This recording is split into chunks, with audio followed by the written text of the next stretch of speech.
24 घंटे तक हमारी मांगों पे कोई अमल नहीं हुआ तो हमें मजबूर होना पड़ेगा। देश है, हमें भी नहीं लग रहा अच्छा कि हम रोड पे हैं, लोग तड़प रहे हैं, पर क्या करें, हमें मजबूर है। 12,500 में क्या करेगा भाई साहब? वो भी 11 12 महीने से सैलरी नहीं मिली, कार्य विस्तार नहीं। पता नहीं मंत्री जी को उस आउटसोर्स एजेंसी से बहुत लाभ है, 1-1.5 लाख रुपए देके तो वहाँ कर्मचारी भर्ती करते हैं। आज देहरादून के परेड ग्राउंड पर हजारों की तादाद में उपनल कर्मचारी विरोध प्रदर्शन कर रहे हैं और यहां तक कह रहे हैं कि अगर जरूरत पड़ी तो धर्म परिवर्तन भी होगा। काफी तादाद में यहां पर देखा जा सकता है कि दूर दूर के क्षेत्रों से यहां पर उपनल कर्मचारी आए हैं। और आपको बता दें कि 2004 में उपनल का गठन हुआ था, उस समय उत्तरांचल पूर्व सैनिक कल्याण संघ बना था ये, और उसके बाद 2007 में इसको निगम की परिभाषा दी गई थी वैधानिक रूप से। इसके बाद उपनल को लेकर कई बार मुद्दे सामने आते रहे हैं, चाहे वो मानदेय बढ़ाना हो या फिर कर्मचारियों की नौकरी हो। इसका मुख्य उद्देश्य था कि पूर्व सैनिक जो हैं, जो आश्रित हैं या फिर पूर्व सैनिक के परिवार से जो हैं, उनके बच्चों को, उनके आश्रितों को नौकरी दी जा सके।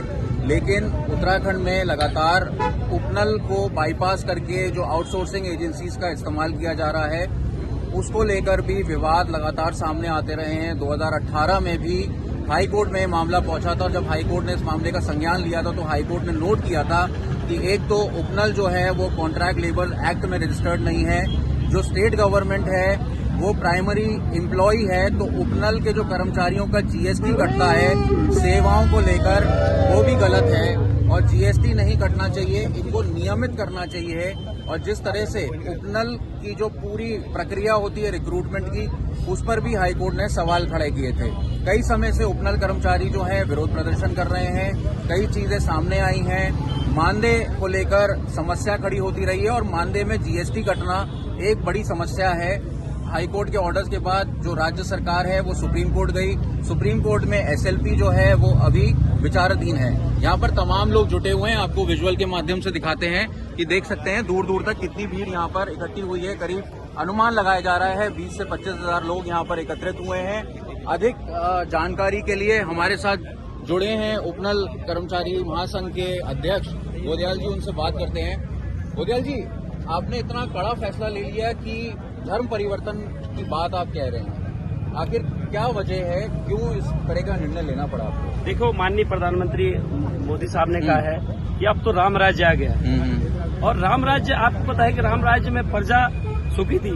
आज के राम राज्य में प्रजा के ये हाल है। देखो, रोड में आना पड़ा, हमारी मातृशक्ति है, हमारे 50 ऊपर 55 साल के भी कर्मचारी हमारे पास हैं, तो हमने डिसीजन लेकर फायदा क्या हुआ उस राम राज्य में रह करके। इसलिए हमने कल सरकार को अल्टीमेटम दिया है कि अगर 24 घंटे तक हमारी मांगों पे कोई अमल नहीं हुआ तो हमें मजबूर होना पड़ेगा कि हम धर्म परिवर्तन कर सकते हैं। ये बात सामने आ रही है कि धर्म परिवर्तन हो जाएगा और शुक्रवार की बात आ रही है, तो क्या मंशा है आपकी, क्या करने जा रहे हैं? अब सरकार पे डिपेंड करता है। सरकार अगर चाहती है कि हम धर्म परिवर्तन कर लें, हम वो भी उससे भी पीछे नहीं हटेंगे। अगर सरकार चाहती है कि वाकई में राम राज्य के अंदर सारे लोग हैं, तो सरकार अपना फैसला ले रहे, हम अपने घर को चले जाएंगे। हमारी जो मांगे हैं उन पर सहानुभूति करके आदेश कर दे, हम चले जाएंगे। कोई दिक्कत थोड़ी, हमें शौक थोड़ी है, हमें कहीं शौक नहीं भाई साहब। आज हमारे पूरे 200 से 250 विभाग हैं जिसमें हमारे कर्मचारी तैनात हैं। मैं एक एग्जाम्पल दूंगा, दून मेडिकल कॉलेज में 750 कर्मचारी हमारे यहाँ। जब से हमारा धरना प्रदर्शन शुरू हुआ, वहाँ ओपीडी ठप है,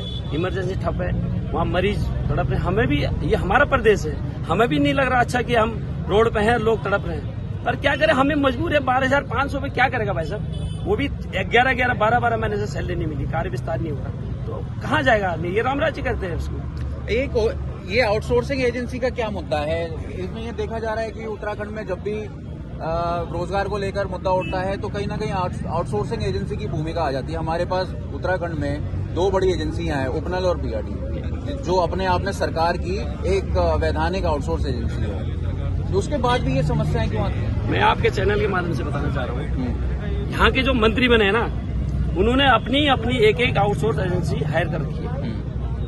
वो चाहते हैं, अभी मैं एक ताजा एग्जांपल दूंगा आपको, 194 कर्मचारी हमारे आयुर्वेदिक जो डिस्पेंसरी हैं उपनल से लगे हैं, उनके आदेश कर देती सरकार कि इनको हम आउटसोर्स एजेंसी के थ्रू लेंगे, यू टर्न करके। वो संज्ञान हमारे संज्ञान में आया, हमने डिप्टी है उसकी, दीप्ति सिंह, हमने कहा ये क्या मामला है, आप पहले तो उपनल से किसी आउटसोर्स एजेंसी को यू टर्न नहीं कर सकते, क्या कैसे कर दिया आपने फैसला? क्यों?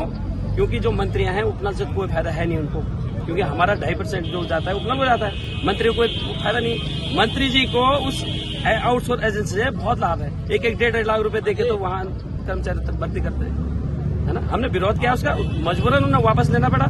वैसे ही सेम कंडीशन में बाल विकास विभाग में भी वही माननीय मंत्री जी ने अपने लगभग हर सरकारी विभाग में जो है वो कुरीतियां हैं और वो सामने निकल के आती हैं, लेकिन उसका कोई उपाय नहीं हो रहा है। एक चीज और, जब मैं इसकी पूरा स्टडी कर रहा था तो एक चीज और सामने आई है, जो उपनल से कर्मचारी जिस विभाग में जाता है वो उस विभाग के लिए नौकरी करने लग जाता है और विभाग जो है अपने तरीके से उस कर्मचारी को ट्रीट करता है। तो उपनल क्या एक खाली मीडिएटरी के रूप में है? क्योंकि उपनल को तो एक एम्प्लॉयमेंट, जैसा कि हाईकोर्ट ने भी संज्ञान लिया था, तो हाईकोर्ट का भी इसमें एक नोट था कि जो राज्य सरकार है वही जो है एम्प्लॉयर है और जो उपनल में कर्मचारी जो रखे जा रहे हैं वो सरकार के कर्मचारी हैं। बाकी वो विभागों में जाते तो विभाग अपने अपने तरीके से ट्रीट करने लग जाते हैं। तो ये भी एक बड़ी समस्या है। समस्या ही समस्या है भाई साहब, हमारे साथ तो ये बोलो ना, समस्या किस विभाग में नहीं, किस डिपार्टमेंट में, हर डिपार्टमेंट में समस्या है। मैं आपके संज्ञान में ला रहा हूँ, उत्तराखंड में एक सिर्फ और सिर्फ उपनल कर्मचारी है जो अपने मानदेय से जीएसटी कटवाता है, वो भी कितना 9% एक हारे स्टेट वाले और 9% सेंटर वाले, मतलब 18% जीएसटी। मैंने चीफ साहब से कहा, तत्कालीन ओम प्रकाश साहब से, मैंने कहा साहब हम तो छोटे कर्मचारी हैं, हम तो छोटे कर्मचारी हैं, हमारे उससे आप 18% कटवा रहे हैं, आप कटवा के दिखाओ ना। एक तरफ तो आप जो है कहते हैं कि नहीं साहब ये ठेकेदार के बंदे, कंपनी एक्ट आप लागू करते हैं, दूसरी तरफ आपने वहाँ पूरी सुख सुविधाएं क्यों दे रखी एमडी को, सरकारी गाड़ी क्यों दे रखी, सरकारी सुविधाएं क्यों दे रखी?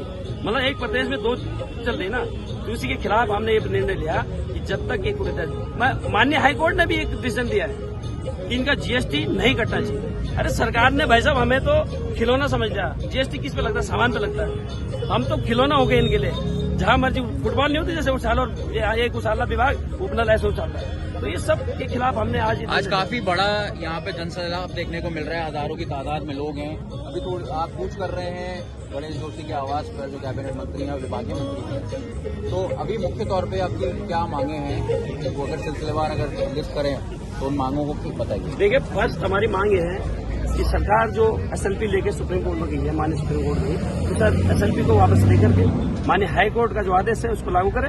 हमारे जो कर्मचारी हैं वो सडनली अगर मृत्यु हो जाती है उनकी, तो उनको एक उचित मुआवजा दे और उनके मृतक आश्रित को एक नौकरी दे। तीसरा हमारा पॉइंट है कि हमारे जो 2021 में हमने धरना प्रदर्शन किया था, तो उसी परिप्रेक्ष्य में सुशीला तिवारी मेडिकल कॉलेज में भी हमारे कर्मचारी बैठे थे, हमारा मानदेय निकल गया था 56 दिन का, उनका नहीं निकल पाया। मैंने माननीय मुख्यमंत्री जी के समक्ष ये बात रखी कि उनका भी मानदेय निकलना चाहिए। हमारे रमसा में हायर एजुकेशन में रमसा में भी कुछ हमारे कर्मचारियों की उसी पॉलिसी के वो है और दूसरा श्रेणी का, उन पर भी विचार हो। और तीसरा हमारा यह था कि एक बाबुलकर साहब ने एक जजमेंट दिया है, सीनियर एडवोकेट साहब ने, कि इनको वन टाइम सेटलमेंट क्यों नहीं कर सकती सरकार, ये हमारे पास जजमेंट है उनका। तो सरकार को ये सारी चीजें हमने संज्ञान में ले दिया है। अभी आपके चैनल के माध्यम से बताना चाह रहा हूँ कि विधानसभा में हमने अन्य प्रदेशों की जो नियमावली है, जिनमें हम जैसे लोगों को, आउटसोर्स लोगों को नियमित किया है, हमने वो पॉलिसी ला करके जो काम सेक्रेटरी सचिव ने करना था वो काम हमने करके इनको दे दिया सरकार को कि साहब उड़ीसा गवर्नमेंट ने इस नियम के तहत ऐसे कर्मचारियों को पक्का किया है, तो आप क्यों नहीं कर सकते? एक नियमावली बनाइए ना, एक नियम की तरफ। किस तरह से कितने समय से आपकी बातचीत चल रही है? यूँ तो ये संघर्ष बहुत पुराना है, आजकल नहीं, कई सालों से चल रहा है, लेकिन आखिरी बार जो आपकी बात हुई थी, चाहे वो विभागीय सचिव हो, विभागीय मंत्री हो, किस तरह का आश्वासन दिया गया? देखिए, 6 सितंबर 2023 को हमारा विधानसभा कूच था, तब उस समय माननीय सैनिक कल्याण मंत्री जी ने, सचिव सैनिक कल्याण भी उसमें थे, हमारी ये वार्ता हुई थी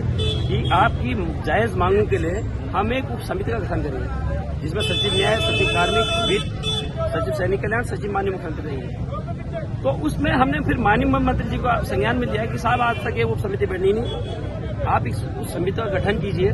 समिति अभी भी गठित नहीं हो पाई और एक समिति 2021 में गठित हुई थी, तत्कालीन हरीश सिंह रावत जी के जब माननीय मंत्री थे, तो उसमें भी हमने एक बिंदु रखा है कि हमारी जैसे हर विभाग में समस्या आती है। देखिए, आज राज्य कर्म आएगी, कल विद्युत में आएगी, परसों, क्योंकि नियमित भर्तियां जब आती हैं तो हमारी कर्मचारियों को बाहर होना पड़ता है। हमने सरकार को एक सुझाव दिया था कि हम जिस पद पे हम कार्य करें उनको उस पद को अधिसंख्यक घोषित किया जाए। मतलब अगर मैं पद नौकरी छोड़ के जाता हूँ तो मेरा पद कैडर वहीं से खत्म हो जाएगा, और जैसे मैं 60 साल का होगा पर डेट होगा, उसमें क्या होगा, निरंतर नियमित भर्तियां आएंगी और हमारे जो उपनल कर्मचारी वो भी नियंत्रण बना रहेगा। पर सरकार इस ओर ध्यान नहीं दे रही। हम फिर पुनः यही प्रयास रहेगा कि सरकार वही उप समिति की रिपोर्ट लागू करे, उसके बाद हमारा जो है नियमितीकरण का रास्ता। आज सरकार की तरफ से कोई पॉजिटिव साइन या आश्वासन नहीं आया तो क्या वाकई धर्म परिवर्तन करेंगे? देखिए, इस पे हमारी प्रदेश कार्यकारिणी बैठेगी, इस पे विचार विमर्श होगा, जो भी निर्णय निकला उसके बाद बात होगा। तो हमारे साथ उपनल कर्मचारी संघ यहाँ पर मौजूद है और अध्यक्ष जी से बात हुई हमारी। उनका कहना है कि अगर मांगों को नहीं माना गया तो इस पर अडिग हैं और धर्म परिवर्तन करने पर मजबूर हो रहे हैं। जिस तरह से पूरे देश में इस समय राम राज्य की बात हो रही है, उत्तराखंड में कर्मचारी यहाँ पर सवाल उठा रहे हैं। वो कह रहे हैं कि इस बात का राम राज्य कई साल से समस्या आ रही है, इसको सुलझाया नहीं गया है, इसको जल्दी सुलझाया जाए। देहरादून से अंकित शर्मा, आशीष।